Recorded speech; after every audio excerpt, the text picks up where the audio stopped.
What is good, everybody? Welcome to another joint production. This is a gold standard Jack Hammer production on a Wednesday. Grant Cohn couldn't do it, so pinch hitting from the Santa Rosa Press Democrat.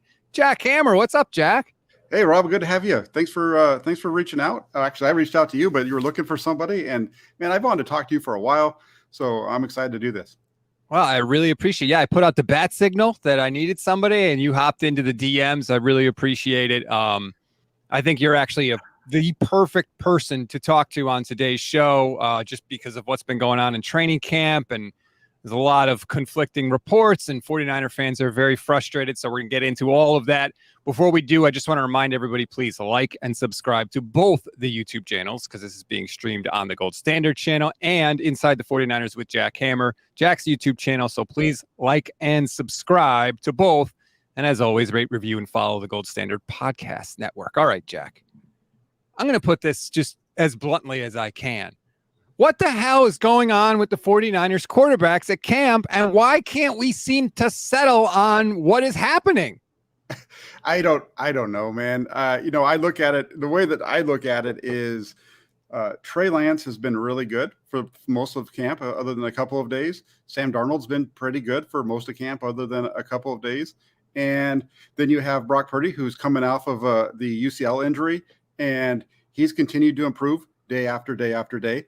Some of the conflicting reports, I'm not going to get into what people are seeing that might be different from what I am, but I don't understand some of the negativity around the Brock Purdy reporting, and I also don't understand some of the negativity we've seen around Trey Lance as well when it comes to like the video that was going all over the internet yesterday, which was from May, which unfortunately was from me because I put it out back in May during OTAs, and somebody took it off of my YouTube channel and decided to run with it. So it's wild.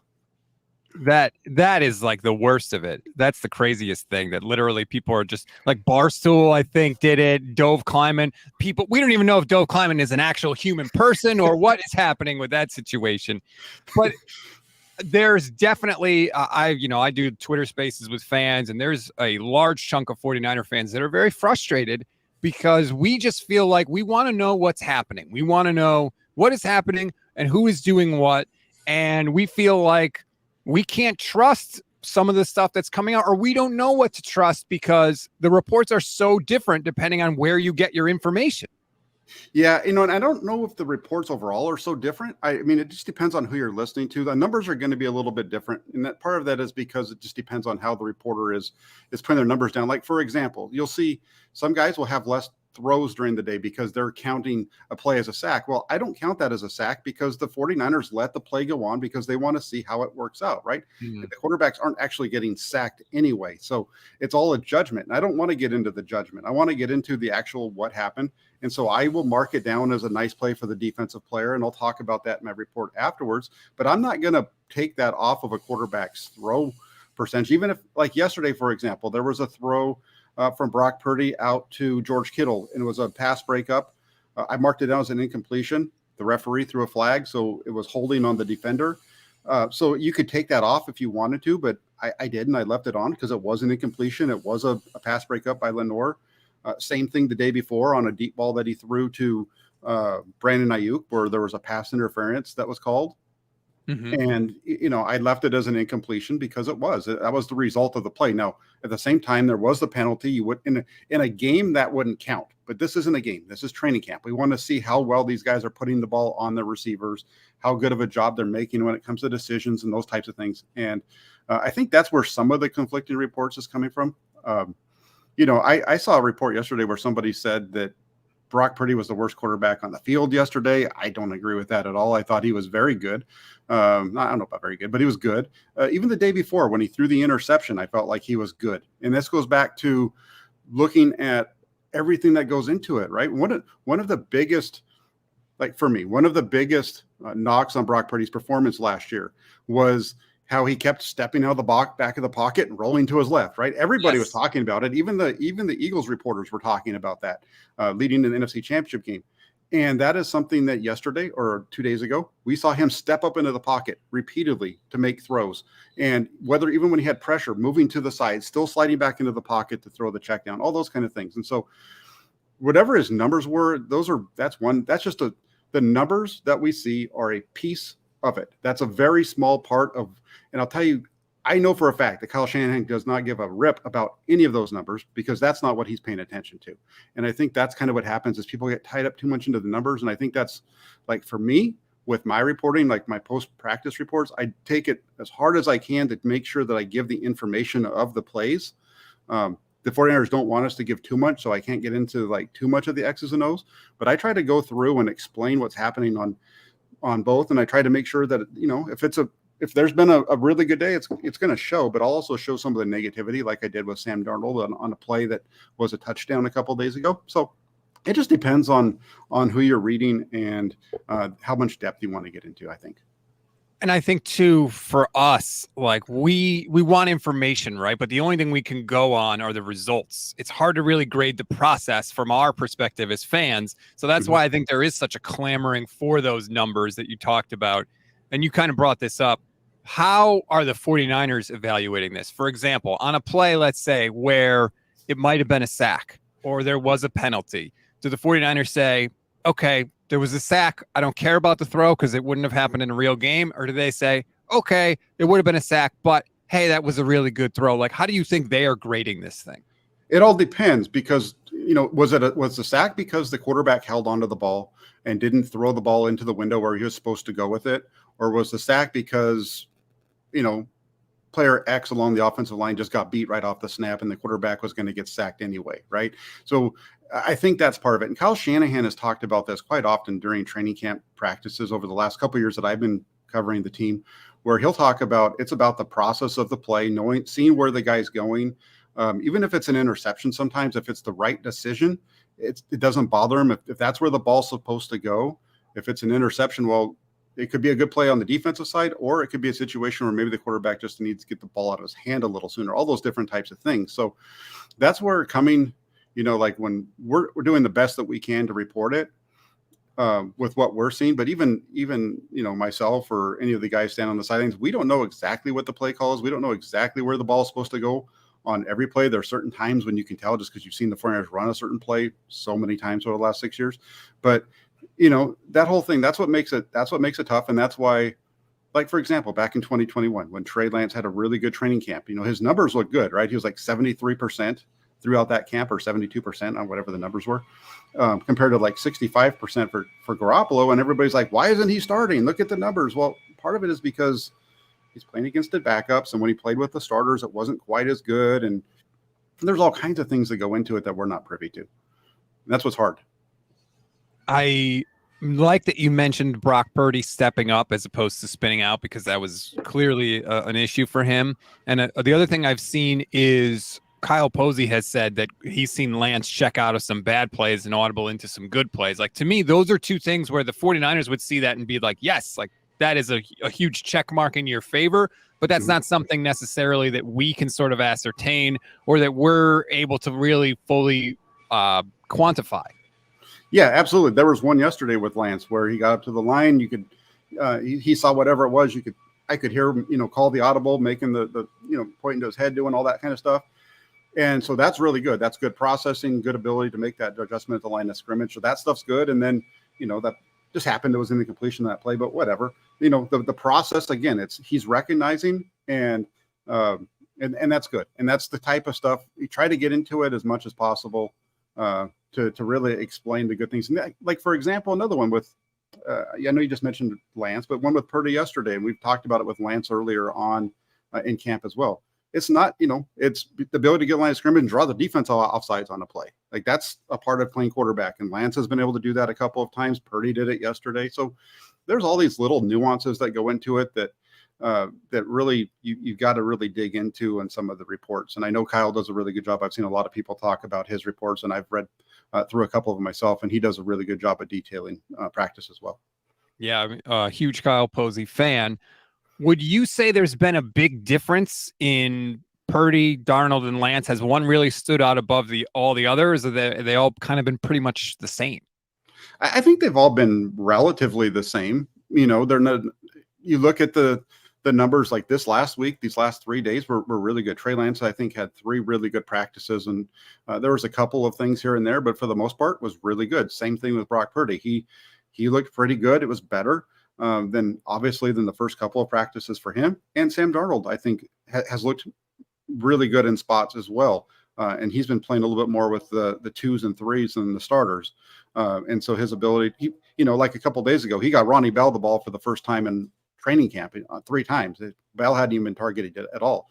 So I think they're all doing a very good job. And then Brandon Allen, to me, is kind of the one that isn't consistent. He's either really good or really bad. There's not much in between with Brandon Allen.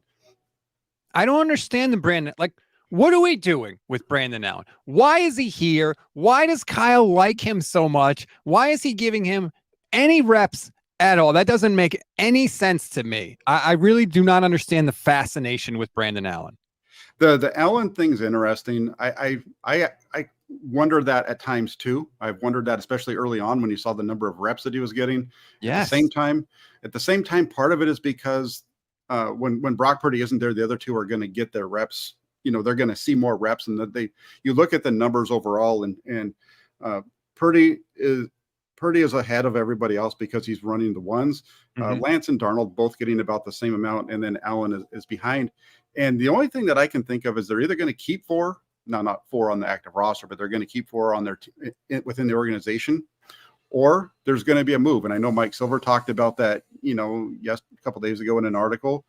I don't know. That's something that popped into my head as soon as I saw the snap count. I wonder if there's something that's going on here with either Lance or Darnold where they're going to move off of one of these guys when cut down day comes. Not that I would do it, because I don't think that I think your best 3 quarterbacks are the guys that should be on your roster, especially if you can fit it under the salary cap. I don't see why you would move off of Trey Lance. Specifically with the Mike Silver article, I haven't read it all, but I did get the gist of the fact that he did at one point, because somebody posted that he had said that even if it comes down to just cutting him, just to cut bait with this guy, I don't buy that at all. I don't think that the 49ers should just release him and keep Brandon Allen around. If that does, from a football standpoint, that makes no sense at all. And this isn't a shot at Mike Silver. It just doesn't make sense to just release Trey Lance. And that doesn't match what the 49ers MO has been. Look at what they did with Jimmy Garoppolo for 2 years. Yeah, they kept CJ Beathard around for way longer and he certainly wasn't in the factor as a starting job. Benjamin Bear, YouTube channel member, says, Stats, you need to ask Jack specifically about Mike Silver and where he's getting his information. I'm not going to ask you to try and name Mike Silver's sources, but I called it Lance's football obituary that Silver wrote. He crushed Trey Lance, and in defending the column on Twitter, some of his responses were even more harsh. He said basically Lance is going into the season as QB3 at best. Very definitive from Mike Silver, like as if the decision had already been made. Yeah, I cannot at all speak to Mike Silver's, contacts or any of those kind of things, because I don't know. What I'll say is that Mike Silver's been in this business for a long time, and we're going on over 30 years, and you don't do that without, becoming one of those guys that people will talk to, getting contacts, being able to talk to the coaches and the general managers and all those types of things. He does a great job of what he does. Whether you agree or disagree with what he's saying, I don't think it's just being made up. I think it's something that he's hearing, even if it's go back to the arm fatigue thing. He was right on the arm fatigue thing. He has been right on far more than he's been wrong. And the thing is that people get really upset about it because if you're a Trey Lance fan, let's just get on it real. Like there's some people that are just really hardcore Trey Lance people. You're really going to get upset when Mike Silver talks negatively about that player. And he's done that a few times. And I think that's where he draws the ire of the 49er fans, to some of them. You did. I do that every show, once a show. I agree with you. What I've told people is don't just discount what he's saying because you don't like the way he's saying it. And Mike can come across as very, he's got a particular style. He's very opinionated, and a lot of that rubs people the wrong way. But that's what I said. He was right about the arm fatigue story. he's not pulling this from nowhere. And so something to keep an eye on. But I agree. I mean, even financially, for example, it doesn't make sense to cut Trey Lance because you take a cap hit. It costs you money. So for you to do that, you would really have to be saying that we are so desperate to get this guy off our roster that we're willing to take the financial hit in order to do that. And I don't think that's where the 49ers are with him, even if they don't necessarily believe in him anymore as a franchise quarterback. Yeah, I agree. And the only way I think they move off of Trey Lance is if somebody comes and gives them an offer. And Silver has mentioned in recent days that the 49ers' best offer around the draft was a 5th rounder. I don't think the 49ers are going to move off of Trey Lance for a 5th rounder. They're going to need more than that. If that's the best they're getting, they would keep him. Again, you have the cap space, make it work. You can trade him next offseason if that's what happens. But quite honestly, the way Trey Lance is playing right now, the 49ers are in a way better spot to keep him because this is the best we've seen Trey Lance look since he joined the 49ers, really. So that's music to a lot of people's ears. And full disclosure, I'm a Lance guy. I've wanted Trey to start from the beginning. I've said that from the second he was drafted, I wanted him to start. I just like to be upfront with all of that stuff. It doesn't mean that I hate Brock Purdy. It just means I would rather see Lance start. It's crazy to me that Trey went from, hey, we're giving you the keys in 2022. We're coming off an NFC championship game. You're the guy though, right? Jimmy's out. It's you. And then all of a sudden next year, he's in a competition for the number 2 spot. Like, it's fine if you want to say, well, Brock proved it on the field, but why isn't the default like, hey, this guy we thought was our franchise player is definitely the number 2? I don't understand why he's suddenly in a competition for that number 2 spot. Yeah, and I can't speak to it, defend. Sometimes it's the things that we don't know, right? There's been rumors about Lance and, a lot of people on Twitter talking about if I was Trey Lance, I'd be asking for a trade, right? I'd be wanting to get out of San Francisco. I know Lance has said he hasn't asked for a trade, but maybe there's something that's gone on behind closed doors that we're not privy to. 49ers got to do what's best for their team. Letting Lance and Darnold compete, I think, is bringing out the best in everybody. And I'll say this, Lance, I kind of pushed back after the first couple of days of Lance not getting very many reps. It was after days 2 and 3 saying, hey, you get the opportunities, you got to make the most of them. And he struggled with that then, but yesterday he only had 6 throws. And on those 6 throws, 4 of them were really good. And that's the kind of stuff that you want to see. The other thing too, is if Trey Lance or Sam Darnold is going to be your backup quarterback, just another way to think about this really quick. You don't come off the bench ready to go. Like, you've got to sit around for a while and all of a sudden you come off cold and you've got to perform at a high level. I don't know if that's some of the thought process behind what Kyle Shanahan's doing with how he's making them wait at times, because he's done it with both Lance and Darnold.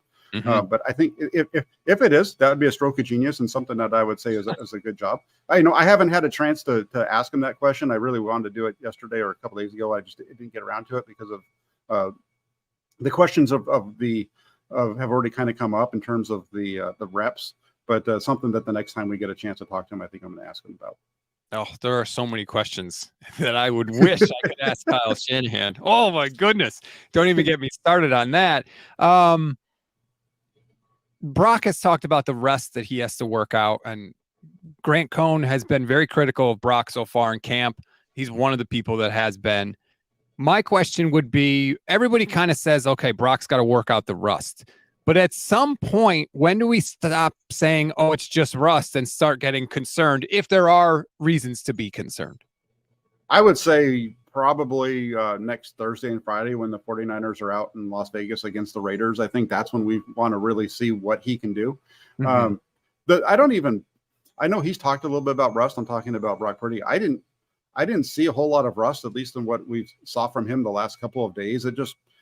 Remember, he's going up against the number 1 defense in the league, or one of the top defenses in the league. So these guys are really good. So you're gonna get plays made by guys like Dre Greenlaw. Fred Warner is going to make plays, and so it's going to happen to you.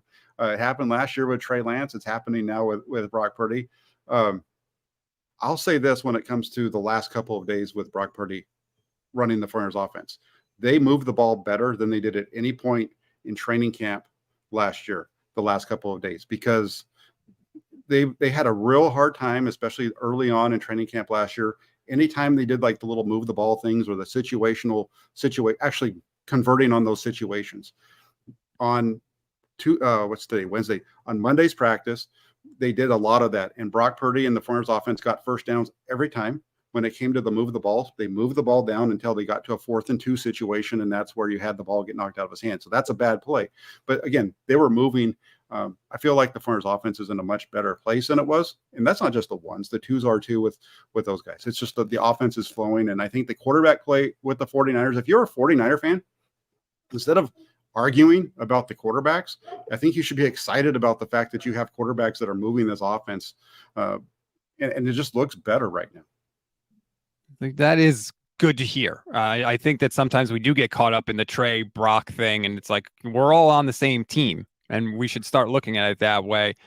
Shout out to, I apologize if I can't say your name correctly.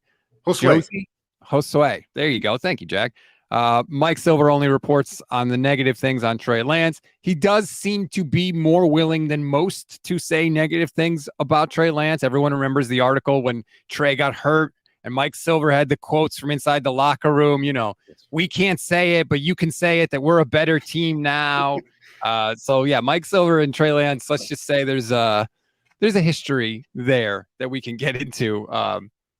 But the other question I want to ask Kyle Shanahan, is Brock going to play in the preseason? I think that we're going to see him, but I don't think we'll see him in Vegas. It doesn't make sense for him to go in that game, just from the standpoint of, if you go back to like last year, when the 49ers were getting ready to, when they were out in Minnesota, what Kyle Shanahan said at that point is Trey's not going to play in that game because he's going to get all of his work in the joint practices, and I get more out of the joint practices in the preseason game. So I don't think we'll see him play against the Raiders. I think we might see a little bit of him in weeks 2 and 3 of the preseason, maybe a cameo in week 2, maybe a little bit more in week 3, just to kind of get the feel of the speed of the game with the game clock and all those types of things. And also the other thing too is Kyle Shanahan has said that the preseason games are very important for these guys, and I think he was really speaking about Trey Lance and Sam Darnold, because again, we've talked a lot about the lack of reps for them. They're going to pick up reps when it comes to the preseason. They're gonna play more. That's where I think you see them each play for at least about a quarter and a half against the Raiders, and then Allen picks up the last quarter or something like that. So I think we'll see Brock Purdy, to answer your question, long-winded response here, but that'll come more in week 2 and 3. I think I would play Trey and I would play Sam. Each gets a half. Sorry, Brandon Allen, I don't care about you. Let these guys play. Trey, that's the one thing he needs. I keep saying this with Trey Lance. It's like he was stuck on a desert island with no water. And then you rescue him and you say, yeah, we'll give you a drink in like 2 weeks. Like, no, that's what he's dying of thirst. He needs the reps. So I'm fascinated to see how Kyle handles all of that. And I do agree. I think those joint practices with the Raiders are really going to be, that's kind of like the first fork in the road turning point, I feel like, when it comes to all this quarterback thing. Kyle loves to do crazy stuff in the joint practices. You're playing against somebody else's defense. I think it's going to be big for Brock and for Trey in those joint practices. Yeah, I agree. I think it's going to be big for all three of them, Sam Darnold as well. I feel like everything is, I mentioned this before, like last week, I feel like everything when it comes to training camp is building up till that point. That's going to be that first inflection point for the 49ers, especially at the quarterback position, with the direction that they're going to go. I'm fascinated to see what the Raiders players say coming off of that, because that was my big thing when they did it with the Chargers a couple years ago with Jimmy Garoppolo, and the Chargers players were making fun of Jimmy Garoppolo in the joint practices. I want to see what they say about Trey Lance, right? Because we all think that there's a bias with the 49ers, right? No 49ers are going to rip Trey Lance. Some have praised him, but we all feel like everybody's got an agenda there. But with the Raiders, like, they don't care, right? So if they're sitting there saying, hey, Trey Lance looks really, really good, or we were really impressed with him, that carries more weight with me, because there's no benefit to them to lie about how good Trey Lance is. So I'm interested to see what they say coming out of those practices. Yeah, that'll be another piece of it. That whole thing's going to be fascinating. You've got what the Raiders players are going to say about the 49ers quarterbacks, and then we get to hear what the 49ers players have to say about the Raiders quarterback, because no longer are they on the same team. The whole thing's fascinating. I can't wait to get out to Vegas. I'm really looking forward to those 2 practices, because I think it's going to be great theater.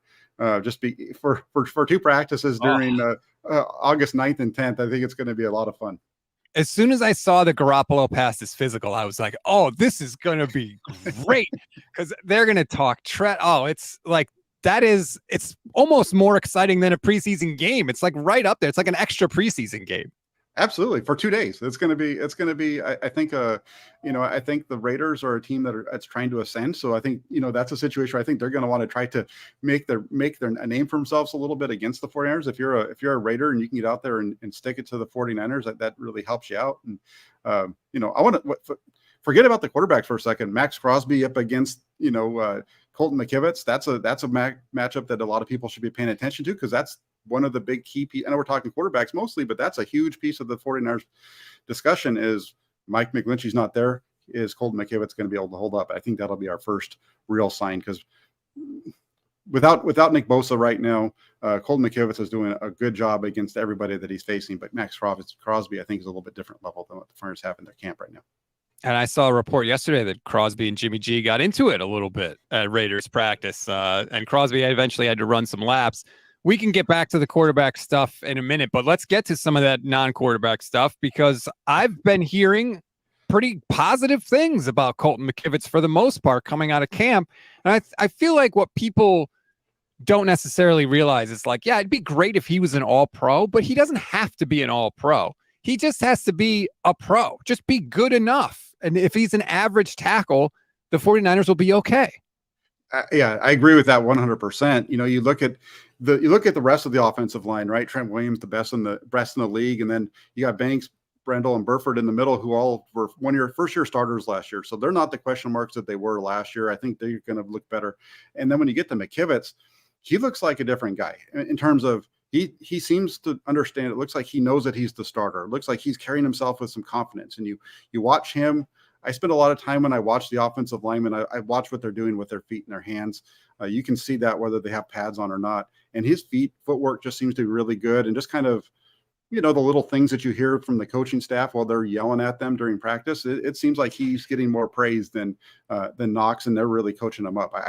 I'm looking forward to seeing what he can do. The 49ers have been able to win games with him in the past.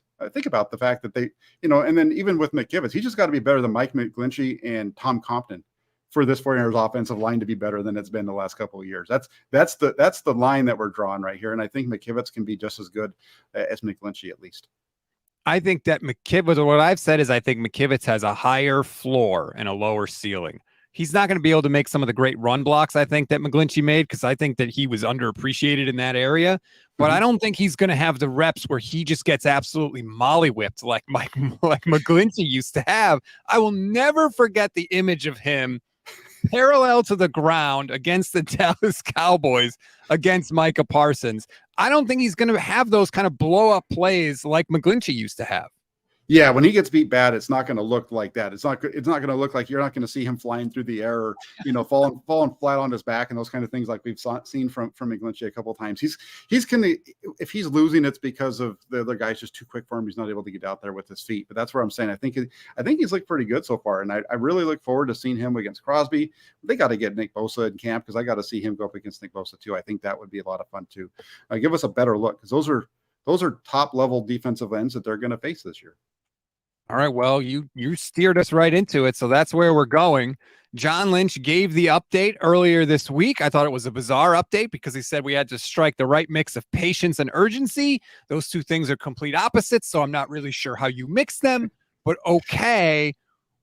I'm not at the point where I'm worried yet, but I'm at the point where I'm close to worrying with Nick Bosa, because I don't think he can just roll out of bed and go week one. He needs at least a week or so to get into shape.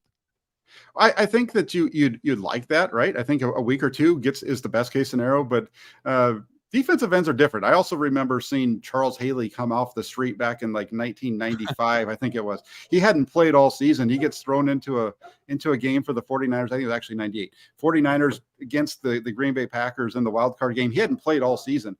49ers signed him like 3 days before the game, and he's on the field getting in Brett Favre's face and making plays in that game. So that's the kind of thing as a defensive end. It's kind of like, get in there, go get that guy. And you've been around enough to know what the calls are and that kind of stuff. But yeah, they do need to get him in as soon as possible. And I think the biggest thing to look at here is that Nick Bosa, the 49ers need Nick Bosa way more than Nick Bosa needs the 49ers. He's got plenty of money. He's got a nice life right now. If the 49ers aren't going to give him what he wants, he can just keep sitting on his boat in Florida and working out. What I've said with Bosa is like, I don't think it's ever going to get contentious. Like Kittle was upset about how the negotiations were going. Trent Williams famously had to call Kyle Shanahan and say like, hey, get this done. To me, Bosa strikes me as a guy he's detached from that. Like he recognizes the business side of it. He saw what his brother had to go through. Obviously, his father played in the league. To me, I just think Bosa is going to be like, hey, negotiate, do your thing. Tell me when it's done and I'll show up. Do you think that's accurate? I think that's what we're going to hear, but there might have been, there might be some frustration from his side. But here's the thing: we're not hearing about it. He's not an active guy on social media or any of that kind of stuff. So this is different than last year with Deebo Samuel. It's a big difference from that kind of thing. So he could be upset. He could be frustrated with the process that it's taking so long. But we're not going to hear that. And when he comes in, he's not going to mention it. He's just going to come in. He's going to be, yeah, Kyle, got it done. Here we go. What's next? He doesn't really talk a whole lot. He's very, very quiet, very quick in what he has to say. And, they just need to get it done. That's the thing. And I think he realizes how important he is. And he's like, hey, I'm the best player on your defense. You're going to pay me. Right. And like, this shouldn't be that hard, right?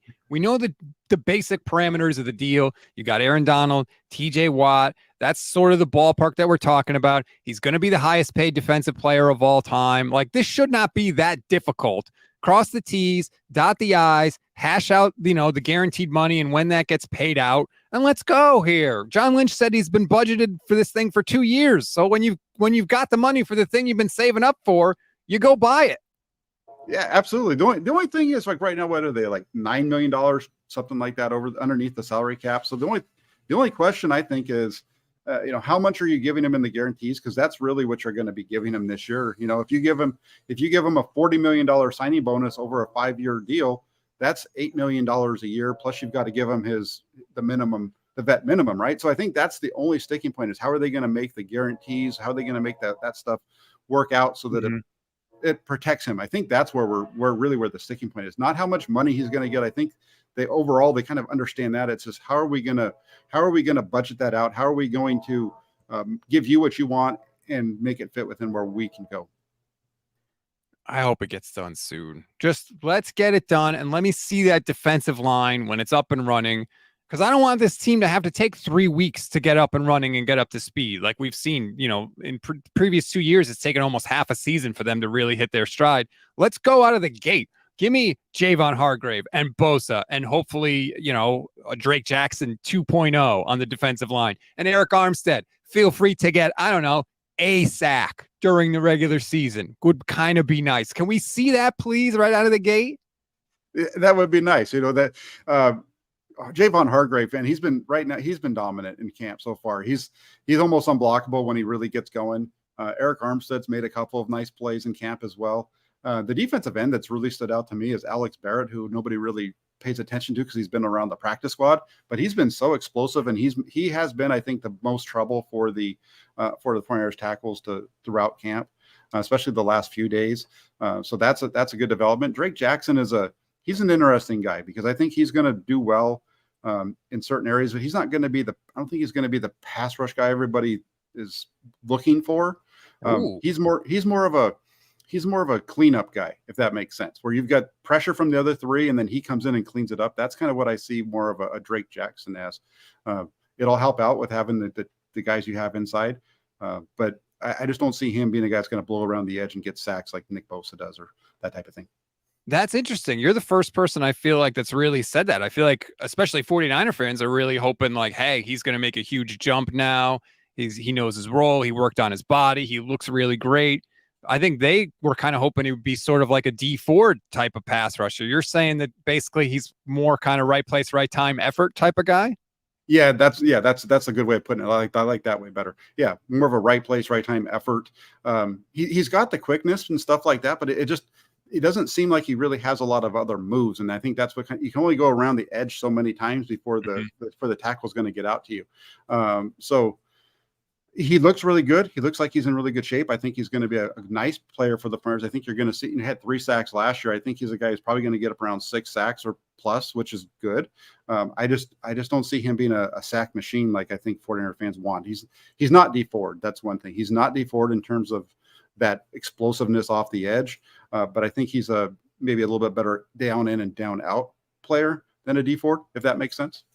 Jack Hammer pooping on the hopes and dreams of 49ers fans everywhere before the season even starts. You mentioned the defensive line. You've been in practice multiple days. What is the ratio of swear words to non-swear words for Chris Kocurek? I could stand and watch Chris Kocurek coach all day long. I like, that is my favorite spot in all of practice, is to stand there and watch that guy coach, because man, he is you talk about coaches, like football coaches. He is everything he is the prototypical football coach. If you watch those movies and you see the guy who's just yelling and screaming and getting after it, that's Chris Kocurek from the moment that practice starts till the time practice ends. It's all go. And I would say it's probably 1 swear word out of every 4. But it's man, he gets the most out of those guys. It's impressive, and it's a lot of fun to watch. How the hell did Cleveland Farrell touch Brock Purdy's arm? Like, what are you doing, dude? We don't need any help with quarterback injuries. Yeah, and I didn't see it too much. I knew that he knocked the ball out. I couldn't tell if he hit the ball or his arm, or whatever. But Kyle Shanahan was very demonstrative as soon as that play went down, and he was we've seen the people like point to Mad Kyle on the sidelines during from the game film and stuff like that. That was about as animated as you're going to see Kyle Shanahan during the practice. He was quite unhappy with him at that point. Oh man, I saw that and I was like, good Lord. Although I did hear Brock on KMBR afterwards, and I kind of liked his response. He was like, yeah, whatever, it happens. Like, I'm going to have to get used to that during the actual games. Cause I've kind of talked about that in the preseason. Like, that's a real thing that he's going to have to think about, is guys around him. And oh my God, I want to protect my arm. He knows what rehab was like. He knows how hard that was. He just said on KMBR, he was grateful for the day he could touch his shoulder. Like, nobody wants to go back to that. So he's going to have to get over that mentally, but it sounds like for him, it wasn't even a thing that he thought about. Yeah. That's been one of my things was, if he's the same guy, right? And when I say the same guy, the guy that's we've seen now that he's the same guy in terms of making all the throws. That's not a question mark, and I think it was a big question mark when he came out to practice the first day, was what does this arm look like? And the arm doesn't look any different than last year. There was a couple of balls that he threw down the field farther than we've seen him throw ever before in a 49ers uniform. And for me, it's like, okay, from that point now, the mental part. Can you stand in the pocket? Can you deliver in the pocket in the face of that pressure like you did last year? For the most part, I think he's done a decent job. There's been a couple of times where he's made a couple of throws, and it's like, where are you going with the ball? Like, you're throwing to the right spot, but why? That's way off. That's not where it should be at all. But I think for the most part, he's done a good job. That's where like that stepping up thing, I think, is a big deal for him. But I feel like, when that happens with Brock, those wonky throws, people are like, oh, Rust, it's okay. It's all right. He'll be fine. He'll get better. But when it happens with Trey, we all clutch our pearls. Another short miss for Trey Lance. It's plaguing him. He must be more consistent. I think it depends on like if it's happening over and over again, right? So like, for example, last year in training camp with Lance, he struggled a lot. It wasn't just once or twice, it wasn't, there's been like maybe 2 or 3 times of the 4 practices with Purdy where he's had those types of plays. Whereas with Lance last year, it was happening multiple times, whether it was an underneath throw or just a bad throw on a deep out route, those types of things. It's kind of like, that's just what's happening. And to his credit, I mentioned this yesterday in my article.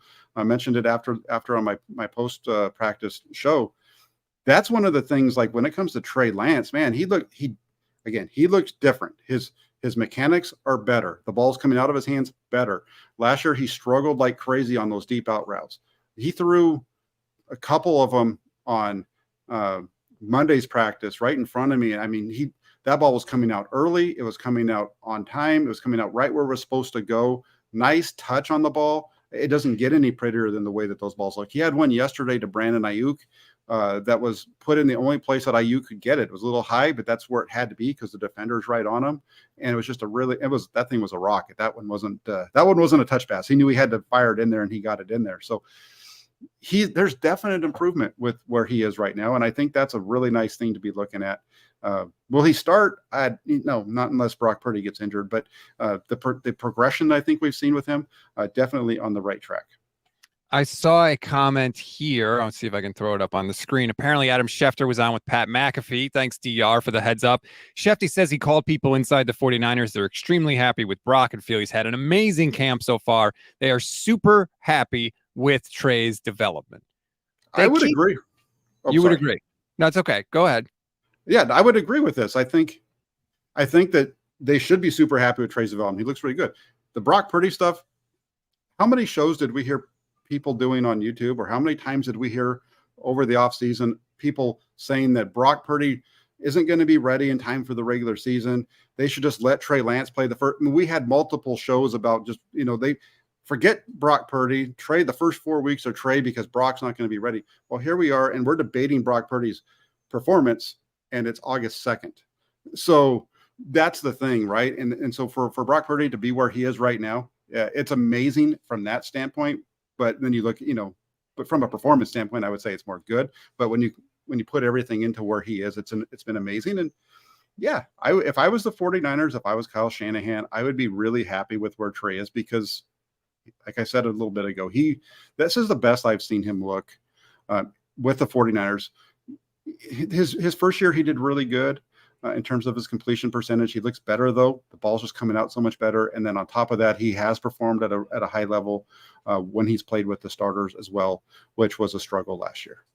They have gotten incredibly lucky with Brock and his rehab. I've talked about it multiple times.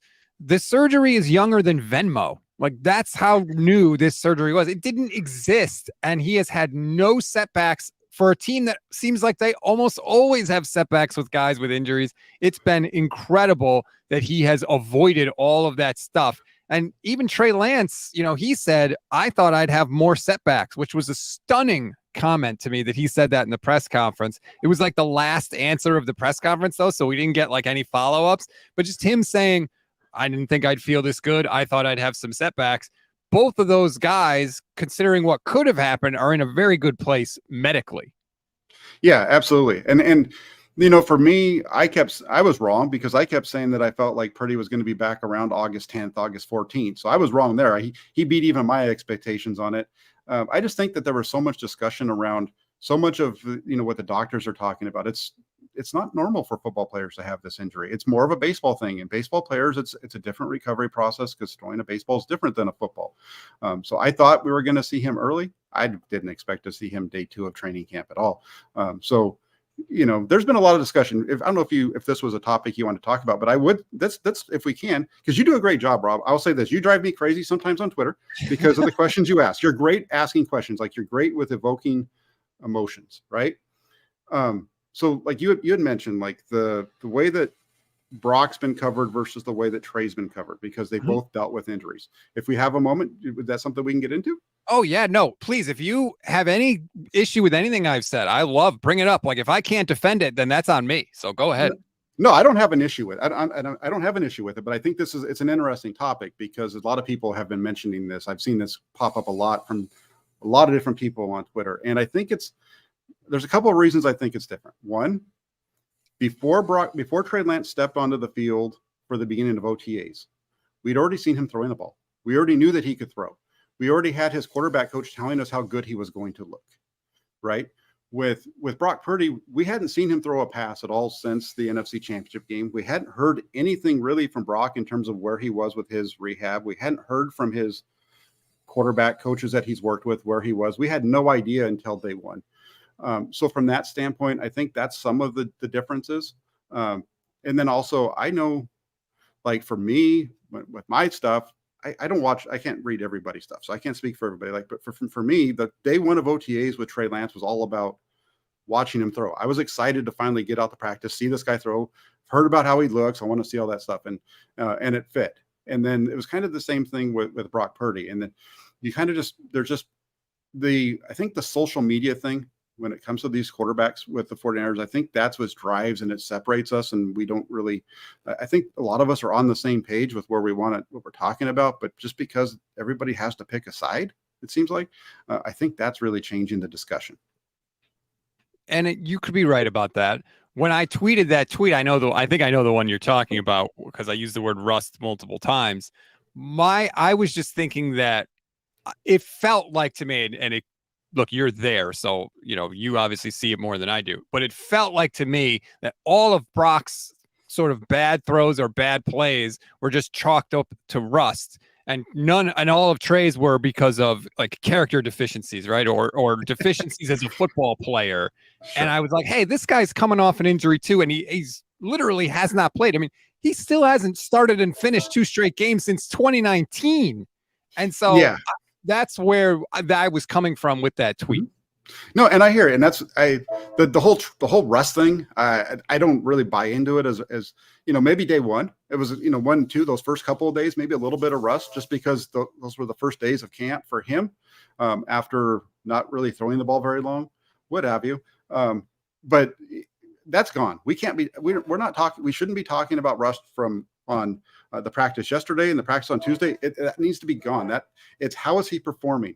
And again, it's not just the completion percentage. We're going to get all tied up in that. But if you have somebody that can, and whether it's myself or Kyle or whoever it is you want to read, find somebody that's giving you details of what these guys are doing and not just giving you the numbers and not just giving you a play or two about what's happening during the day. The more information you can get, the better you're going to understand what's happening. And I think, I don't think I've mentioned rust in any of my stuff.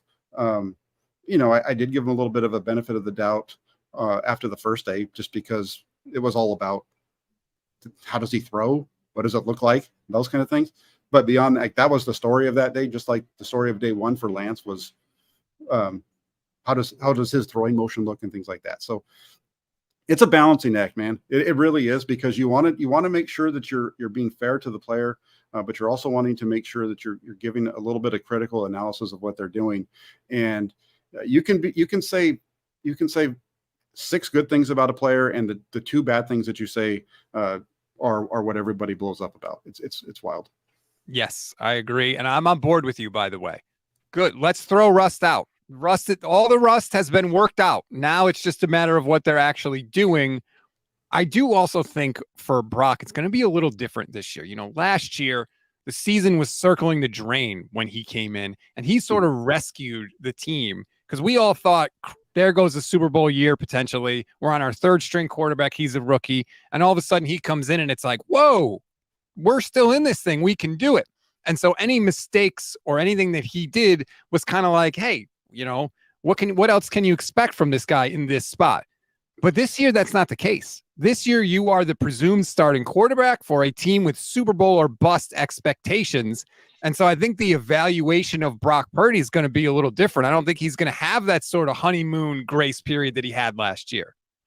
And that's an interesting comment, because, this is the guy we so many times when you look at it, it's like, yeah, but he was the last guy in the draft and all those kind of things. And I do get caught into that sometimes, but at the same time, I also try to look at it as he's just an NFL quarterback. I don't care if he was taken in the last round or not. He's an NFL quarterback. He should be looked at that way. So when we look at Brock Purdy, I'm not going to look at him differently this year. And the reason I say that is because I don't feel like I was that much with him last year. I feel like if Brock Purdy goes out and he does exactly what he did last season, he's going to be in the Pro Bowl. He's going to put up the best numbers that the 49ers have seen since Jeff Garcia in terms of, 4,000 yards and all that kind of stuff.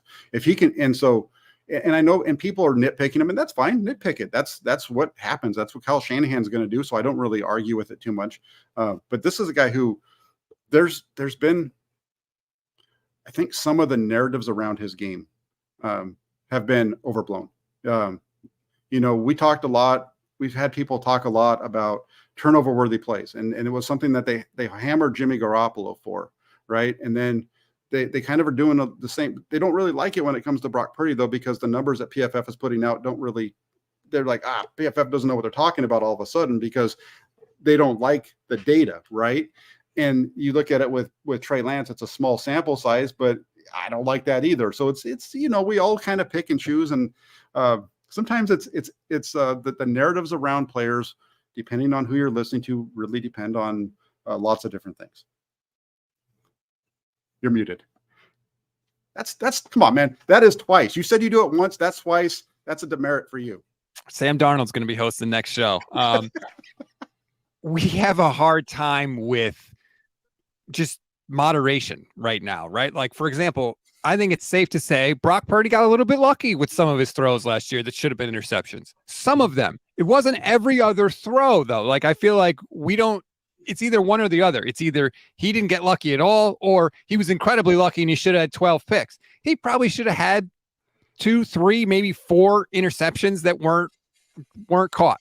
Okay. Like, that's, I think that's fair to say. And that's what I expect this year with him. I don't think he's going to throw 11 touchdowns for every 2 interceptions like he did last year. That was incredible. But we don't do that as a fan base right now. It's either he's going to be just like he was last year, or he's going to be, Dak Prescott leading the league. Yeah, and he can take a step back and still be one of the best. That's the thing. Like, he was so, like, his numbers, like you mentioned, like his touchdown percentage, it's going to come down. He's not going to be at that. I don't expect to see him at that high of a touchdown percentage. But that doesn't mean that it's going to be like this regression that I think people are bringing. He's still playing for Kyle Shanahan. He still has Christian McCaffrey and Deebo Samuel and Brandon Ayuk and George Kittle and just a tremendous offense around him. So he's still going to put up numbers, maybe not quite at that same rate, but like I heard yesterday, I did see where, he was called the whole dink and dunk thing. And we don't have to get into that, but I'll say, like, because somebody asked me this on my show after practice yesterday, like, what was the average depth of throw for Brock Purdy? And so I went through and read off, about what I thought the distances were. And this is a guy who really is good in that intermediate 10 to 19 yard range, and the offensive that they have helps open that up for him. Yesterday, that's where he did his work when he was completing most of his passes that were in that 10 to 15 yard range. The other thing is, we all talk about the lack of arm strength, that lack of ability to go deep. He's not going to give you Patrick Mahomes' arm strength. He's not going to give you Josh Allen's arm strength, but he's going to make those throws. When that opens up, he's going to throw it. If it's underthrown a little bit, but it gets to Brandon Ayuk for a touchdown, I don't really care, right? I don't think anybody should care. If it's a deep throw to Brandon Ayuk, it's a 30-yard completion instead of a touchdown, we can have a little bit different conversation about that, but we haven't actually seen that yet. So let's let it play out. The way that he performed last year, from a quarterback perspective, he put pressure on the defense right away because he showed that he can beat the blitz. You can't blitz him because he showed you that he's going to eat you alive. You can't crowd the line of scrimmage because he showed you that he's willing to take the deep shots. You can't sit back deep because he showed you he's going to beat you up front. So I'm interested to see how teams go up against him. We've talked a lot about, there's tape on him now. Teams are going to catch up. And my pushback on that is he still has Kyle Shanahan going to play. So teams aren't going to catch him.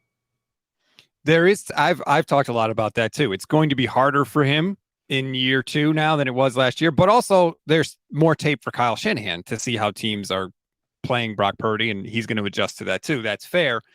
The deep ball stuff, I think what 49er fans worry about, or I shouldn't speak for 49er fans, I'll speak for myself. What I worry about is Kyle has his quarterbacks set up to where when everything goes the way he thinks it's going to go, they can get it done, especially Brock. When the guy was open, Brock hit him. Sometimes on the deeper throws, was it a little underthrown? Yes, but he put it on him. They completed it. With Jimmy, some of those passes didn't always get there. Kyle Juszczyk running wide open down the sideline multiple times. But Brock did that to his credit.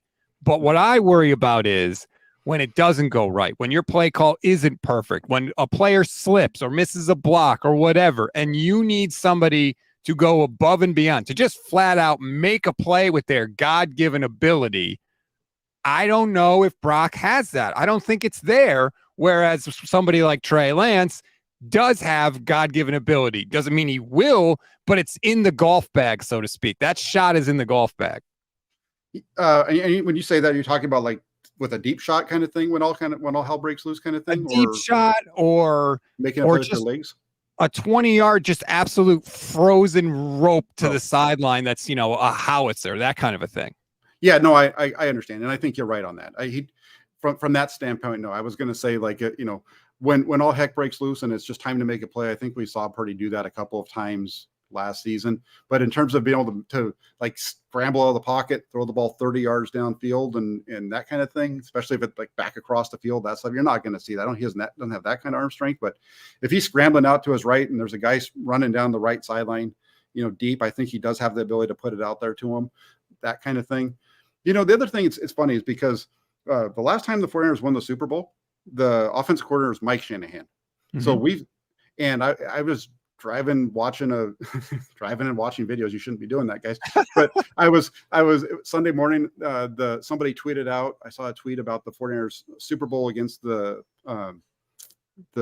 Chargers popped up, and so I was watching that. And Steve Young's first touchdown of the game, right off the bat, Jerry Rice down the middle, right? That's a ball that traveled about 35 yards downfield. That was a deep throw, big play touchdown that looked very much like what we saw from Brock Purdy to George Kittle against Washington. The one he stole. Yes. It was going to be a poor Ray, right? He gets it taken from him. The next touchdown is a throw from off of play action from Young to Ricky Waters, right over the linebackers. A tremendous throw. And that's the play that very similar to what we saw Brock do on Monday when he hit Christian McCaffrey up the seam, right? It's not a deep throw. It looks like it's deep because it's a vertical type of a route, but the ball's only traveling about 25 yards downfield or 20 yards downfield. And I mean, he put it right on the numbers. You can't make that throw any better. Sam Darnold did it a couple days before to Elijah Mitchell. So I think there's aspects to it. And again, I just go back to Shanahan and his ability to open things up, and then the playmakers around it make it easier for Purdy as well. And I'm with you, like on the Lance stuff. I agree with you. Like if the play's breaking down and you need a guy to like rifle it, he has the arm to do that. Brock doesn't have that ability. But I think the difference, at least so far for me between the two, isn't on those types of plays, because those are a little bit more far and few between. It's the down, out. We're moving the ball. We are picking up first downs. We're consistent and those types of things.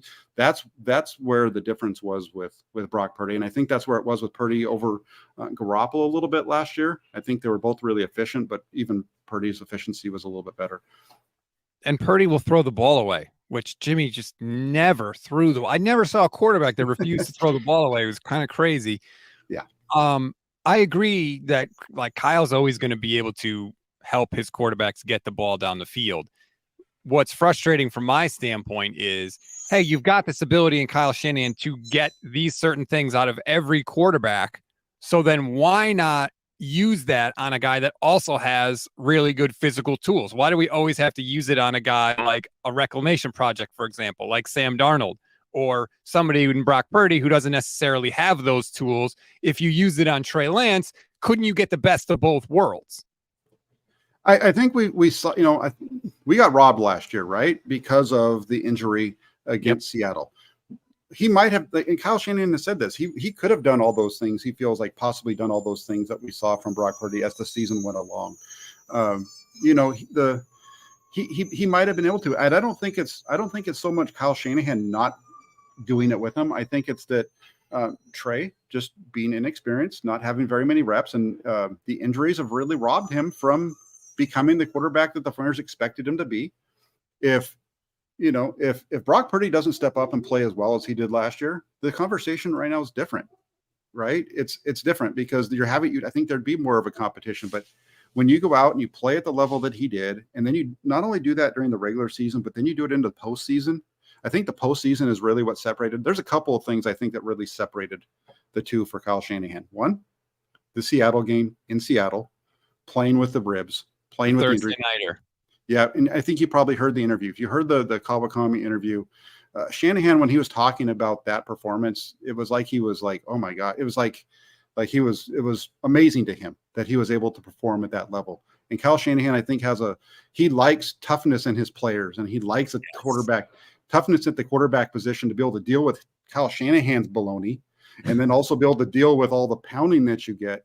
I think that's where Brock Purdy, that's another thing I think that elevated him. It's not a knock against Trey, but Trey Lance's injuries were more significant. Finger injury, He wasn't, I guess was, it was definitely an issue, but when you hurt your lower body like he did against Arizona, then obviously the ankle, just the inability to play at all.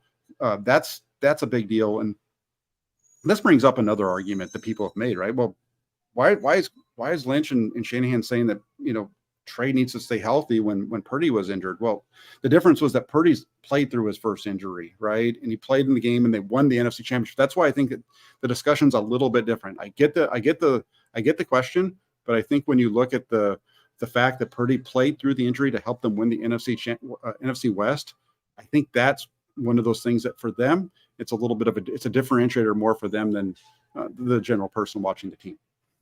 Yes, but also like if Trey's ankle is pointed in the wrong direction, like that's not something you can play through, Absolutely. The nature of the injury can often determine that. Like, I think if it was a pain tolerance thing, I think Trey probably would have been in there, or at least he would have tried. But sometimes your body parts are not going to function normally to be able to play. And unfortunately for Trey, he's had those types of injuries, whereas Brock had the broken ribs, which that story, by the way, broken rib. We're just finding out now. I always say when people feel safe, they reveal the truth. Now that we're a year removed, we find out, oh, he actually has broken ribs. It's not just like a little owie. And he couldn't even throw right before the Seattle game, Kyle said. If you didn't hear the interview, he said basically, even after he got the pain injection, there's the numbing agent in the ribs, he still couldn't throw right away. So Kyle didn't know who his quarterback was going to be. Right. And you're absolutely right. I mean, when you want to talk about if you want to talk about a quarterback playing through injury, then it's not fair to not say that about Lance when it comes to the finger, because he did play throughout the 2021 season with a finger injury. And he stuck with it. And we all saw what he did in week 17 against Houston. The Houston game. Let me tell you, I've watched the Trey Lance highlights. I've seen every throw Trey Lance has made like 50 times. He only has 262 snaps in his 49ers career. Brock Purdy had almost as many drop back passes last year. Like, that just tells you the difference in experience from those guys. But here we are. It's going to be interesting because Pittsburgh's right there in week 1. And Tim Kawakami said this offseason that after the Niners lost to the Bears, there was, quote, tension in the locker room regarding the quarterback situation, even though it was a monsoon, right? Because Jimmy was there and it's a Super Bowl window and blah, blah, blah, blah, blah. Well, here we are. Same scenario, same Super Bowl window. Week 1, Pittsburgh Steelers on the road, incredible defense. If Brock starts and loses that game, is there that same tension? That's a good question to ask. I mean, I don't know. I was in the locker room in Chicago after the game, and there was frustration. I don't know if it was frustration. I don't know if it was so much the tension towards the quarterback as it just was the fact that was a game that there's no reason for them to lose. And they Trey had some bad plays, but it wasn't all Trey. There was he had the miss and whatever, but you also have the Deebo Samuel fumble, and you have some breakdowns in terms of the defense that led to points for Chicago. That was a total team loss. That's what I wrote after the game. I felt like that was a total team failure. And if there was tension in the locker room because of the quarterbacks, I just think that was misguided. And I think that if Trey Lance doesn't get hurt against Seattle, they win that game, and Trey Lance, I think, continues to ascend. So I'm not going to, this isn't anything towards what Kawakami wrote, but the tension thing, I think it's overplayed a little bit there. I think that was always going to be there regardless, just because once Jimmy Garoppolo was brought back, it was like, what are they doing? They don't believe in Trey, which I think that was anybody who felt like they brought back Jimmy Garoppolo because they didn't believe in Trey wasn't really paying attention to the whole offseason. Oh, okay. Because I was one of those people. Big time. To me, I think it was absolutely a hedge against Trey. And that's why, like, when they, I know the narrative they've tried to say is, hey, we were prepared to go the whole season with Trey. I don't buy it for a second. If they're 3-5 with Trey Lance and Jimmy Garoppolo is there's no way they don't go to Jimmy Garoppolo. The calls for Jimmy would be coming from inside the house.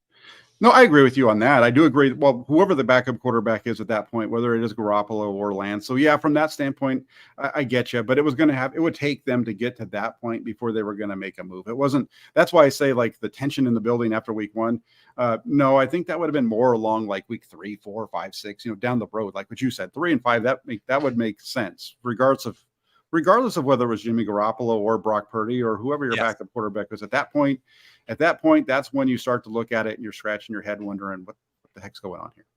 And they kind of avoided, I mean, I don't want to say avoided, but Trey's injury took that out of play, obviously. Like it avoided that potential scenario of what would have happened, even if they were 500 that could have been a very, very dicey thing for them to have to handle. And they ultimately didn't have to go down that road because of what happened. Yeah, and for me, I think my experience in 2021 of watching them go through the process in 2021 with Garoppolo, kind of was why I felt the way that I did. It was like they're going to give Lance the rope to make it happen, right? They're not going to jump on him right away because that's what they, like in 2021, it was Garoppolo's team, and if Garoppolo had lost when they were 3 and 5, if they had lost that next game and fallen to 3 and 6. I feel like Garoppolo's out, Lance is in at that point, but they won. Then they went on a roll, and I think, I think that's a similar situation would have played out last year with Trey Lance. If you know what I'm saying, I hope I'm making sense. Yes, just the trees, the like, what is it? The variants, the parallel universes that could have happened with this 49ers team are just absolutely unbelievable. So many things, one little thing goes different. It could be in a totally different situation. But this is where we are, and we'll ride it out. And like you said, those joint practices coming up with the Raiders are going to be must watch, and I can't wait for it. It's why you need to like and subscribe to the Inside the 49ers YouTube channel with Jack Hammer. Like and subscribe to the Gold Standard Podcast YouTube channel as well. Jack, I've taken up a bunch of your time, but really quick before we go, I have to ask, is Jake Moody's leg as good as I keep hearing about? Because all I keep seeing is he's banging 60-yarders at camp. Yeah, it is. There's, Zane Gonzalez, there's a difference between when you watch him kick the ball and Zane Gonzalez. It's hard for the folks at training camp to hear it because of the volume of the sound that they're putting out with the music. But there's a difference in the thud between when he kicks the ball and when Zane Gonzalez kicks it. I mean, he hit one yesterday, I think it was, out of the practice facility from about 50 yards away. It was just, it went over the fence, and it was a bomb. He's got a huge leg. He's going to help them out, I think, with the distance of the field goals. The other thing where people, the new rule as far as downing the ball, being able to basically fair catch it and get the ball in the 20, that type of thing. He's got a strong enough leg where he can kick the ball to the moon and land that thing on the 5-yard line. And if that plays out where that's happening often, and you see the 49ers defense take the field with the ball at the opponent's 20 or 25, that's huge because their kickoff coverage team hasn't been very good, to put it mildly. And so if they can do that, if we see them do that and they're starting in that field position, I think this defense will benefit the defense, and in turn it's going to benefit the offense with better field position. 3rd round kickers, baby. I'm here for it. What the hell? They needed a kicker. He's got to be good. I mean, I'll say that. And Pittsburgh in week 1 is no fun because I've heard it's very difficult to kick there. But so far, so good, at least. I could be happy about it for now. Jack, again, thank you so much. This is like no notice, and you were able to join me today. So I really, really appreciate all your time. Absolutely, man. Like I said, I enjoy watching you. I enjoy you getting me frustrated on Twitter. And I know it's all good. And I was wanting to talk to you for a long time, and the opportunity came up, and I was like, I gotta jump on this one. I gotta talk to this guy. Yeah. Well, thank you very much. I hope we can do it again. And thanks everybody for watching and listening, and enjoy practice again tomorrow. We'll talk to you soon.